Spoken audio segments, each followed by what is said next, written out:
Hi hello दोस्तों, उम्मीद करते हैं आप सब ठीक हैं। आइए दोस्तों, आज की कहानी शुरू करते हैं। खाने की कीमत। दूसरे दिन वह अपने एक दोस्त की बेटी की शादी में गई। उसका नाम रेनू था। वह एक कामकाजी दिन था। 10:15 का समय था।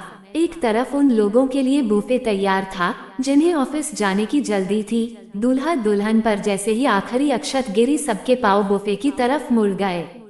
देखते ही देखते लंबी लाइन लग गई। लाइन खत्म होने का इंतजार करती हुई मैं मासी के पास खड़ी हो गई, जो बर्तन बटोर रही थी। बार बार लाइन में खड़ा ना होना पड़े, इसके लिए कई लोग थाली में बहुत ज्यादा खाना डाल रहे थे। लेकिन ऑफिस के लिए जल्दी और लंच का समय करीब होने की वजह से कई लोग अपनी थाली में का पूरा खाना खत्म नहीं कर रहे थे। किसी तरह 4 निवाले चिमट कर उन्होंने थाली बटोर रही मौसी को थमा दी। उस मौसी का चेहरा एकदम उतर गया। थाली इतनी भरी हुई होती थी कि मौसी उसे तुरंत कूड़ेदान में खाली नहीं करती थी, बल्कि थाली में रखे भोजन पर निराश दृष्टि से देखती, फिर कचरे के डिब्बे में खाली करती थी। मैं अपना भोजन समाप्त करने तक उस मौसी का अवलोकन कर रही थी।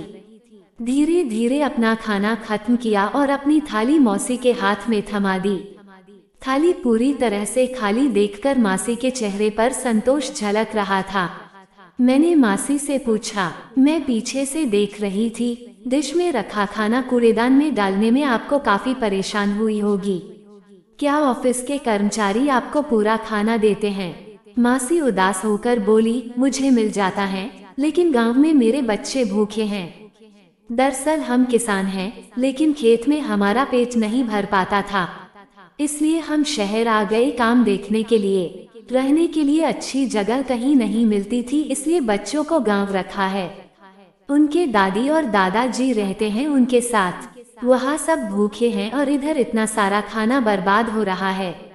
इसका काफी दुख हो रहा है मुझे।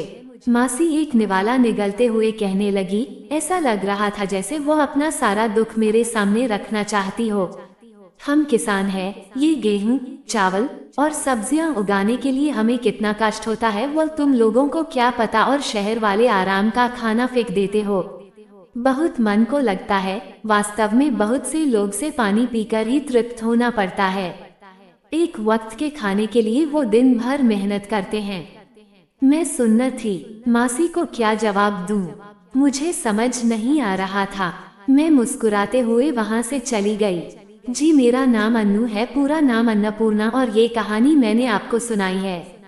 उस दिन के बाद मैं अपने नाम का मान रखने लगी और खाने को कभी फेंकने की मेरी हिम्मत ही नहीं हुई। ये कहानी सिर्फ मेरी या उस गरीब मौसी को नहीं है, ये कहानी देश 2 हिस्सों में बटे लोगों की है, जिसमें एक समूह के लोग जिन्हें आसानी से जरूरत से ज्यादा खाना मिलता है, और एक हिस्से के लोगों को दिन भर की मेहनत के बाद भी भरपेट खाना नसीब नहीं होता। हमें ऐसे लोगों के लिए कुछ करना चाहिए, और अगर ज्यादा कुछ ना कर पाए तो खाने को बर्बाद ना करे तो भी बहुत होगा। कहानी पढ़कर कहीं ना जाएं दोस्तों। नीचे कमेंट बॉक्स में जाकर अपना कीमती कमेंट हमें लिखकर जरूर भेजें।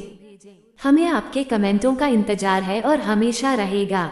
वीडियो पसंद आया हो तो लाइक, सब्सक्राइब और शेयर करें। वीडियो देखने के लिए आपका बहुत बहुत धन्यवाद।